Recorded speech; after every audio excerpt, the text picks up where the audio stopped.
Hi, I'm Dave Thompson and this is Hyperbright Studios. I am doing a review on this beautiful guitar here, which is a Gibson ES 339. I can honestly say that this, out of the Gibsons that I've got here, I've got a Gibson Les Paul Standard 50s version, which I did in the last video. I have a Gibson Southern Jumbo, which is a really beautiful acoustic guitar. And I have a Gibson Double Cut Tribute in warm brown, which I've yet to do a review of yet. But honestly, this one is my favourite by a mile.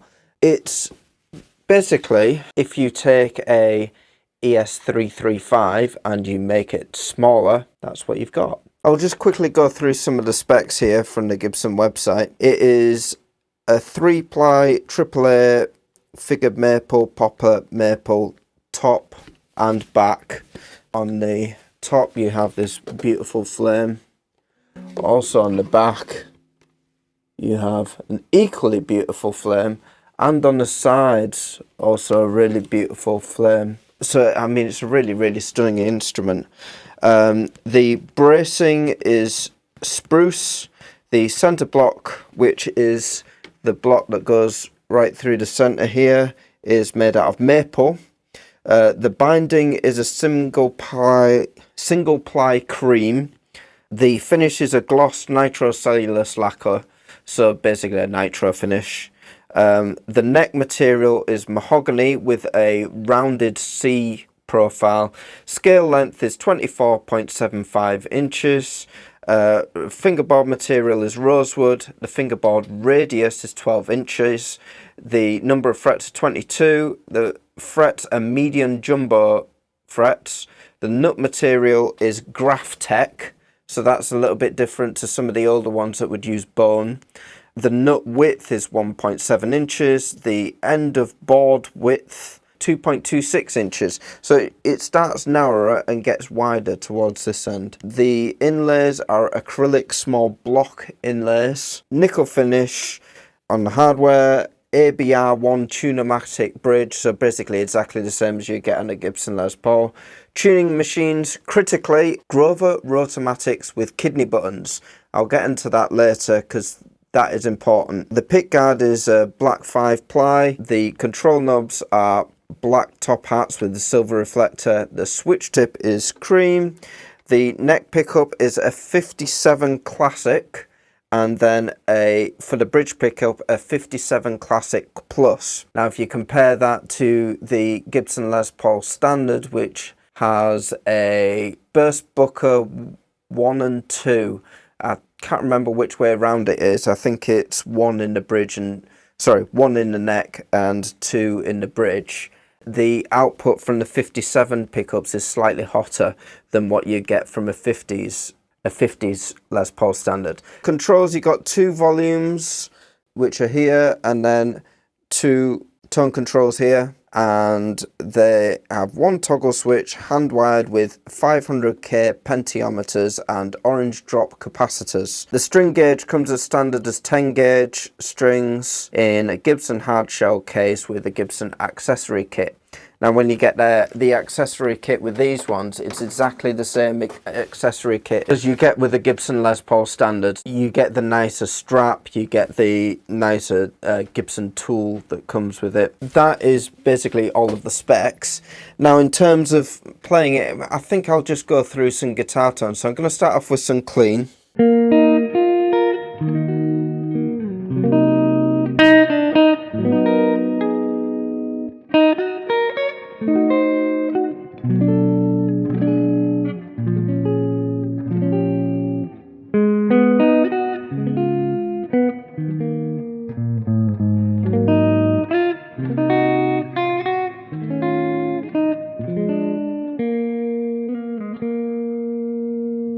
Okay, so that'll give you an idea of what it's like for really clean stuff. If you're doing something like strummy rhythm guitar, this is with the tone and volume on 10.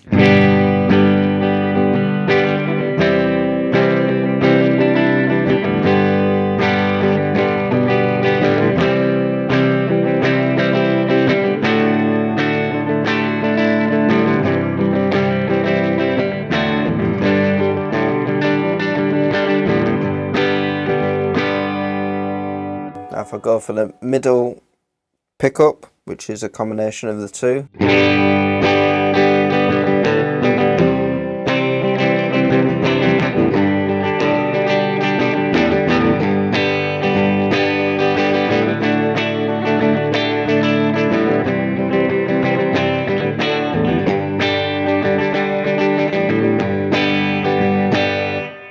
On the bridge pickup,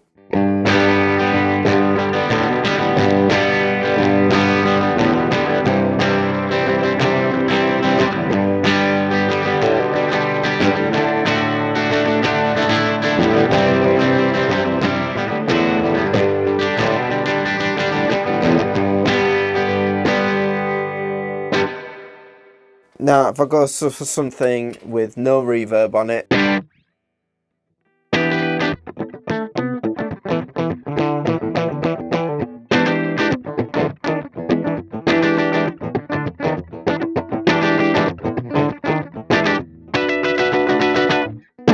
I'll go for a middle.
Right, I'm going to do some rock guitar tones now, so I'm going to have an EVH 5150 overdrive going into a Marshall Silver Jubilee UAD model, which is set to the clean channel.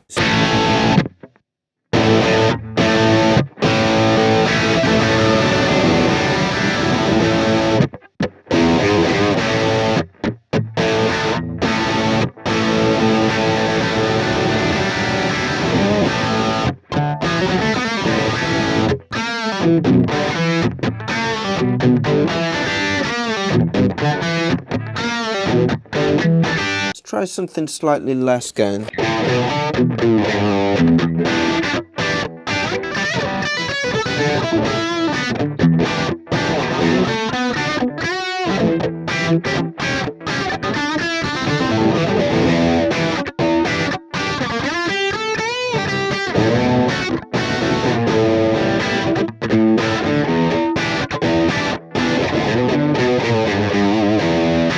That gives you an idea of what you can get from it, from a kind of bluesy tone kind of sound. Overall, I have nothing but really good things to say about this guitar. I've used it extensively in the Juniper Junction recordings that I've got. You can see a video of me and Amy performing Summertime with this guitar. I think it's probably the most versatile guitar I've ever come across in terms of musical genre. The tone just fits into so many different types of musical genres you can imagine. If you go through my performances of Trinity rock and pop songs, you'll notice that an awful lot of the songs that I play on this, so you can hear a lot more audio examples of that. One of the main things that I wanted to talk about was, in the last video I did go and really quite critical of Gibson and the Les Paul Standard because of its tuning stability. Now with this one, you've still got the break angle, you've still got this bridge set up here, and yet somehow it stays in tune. Now all I can think of is, you can see that there are Grover tuners on these, and to me the Grover tuners feel a lot more solid than the Cluxon Styles tuners that's on the 50s Les Paul Standard. If you go up to the 60s Les Paul Standard I wonder whether like some of these issues still exist, because I think on the 60s version of the Gibson Les Paul standard, they have Grover tuners on as well. I'll just check that on the Gibson website. Yeah, so on the Gibson 60s version, you get the same Graphtec note. You do get Grover Rotomatics with kidney buttons, which are exactly the same as these. So I would think maybe with the 60s version, they might have a little bit more tuning stability.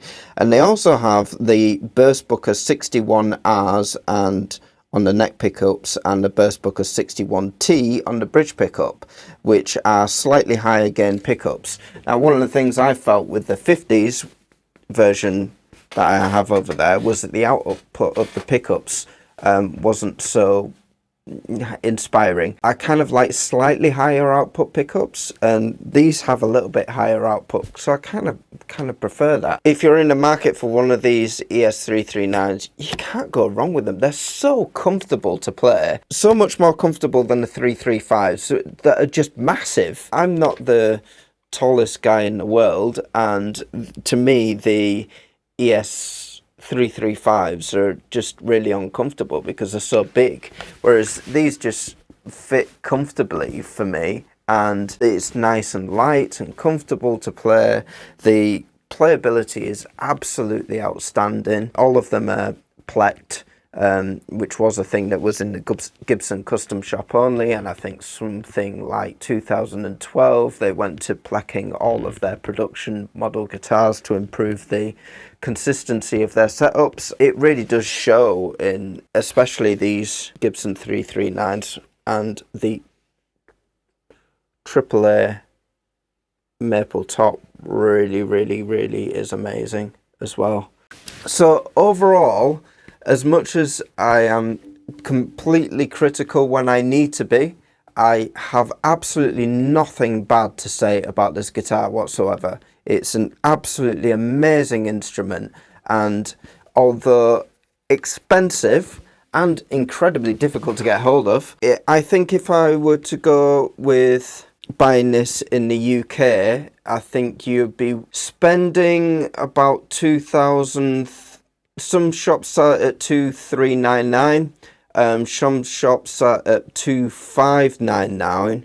However, you're going to be waiting 4 months for one of these to get to you. It is worth the wait. I mean, at the moment, I think there's only 7 of this particular model in the country. At least that was what I was told at the point where I bought it. That's in the Blueberry Burst colour anyway.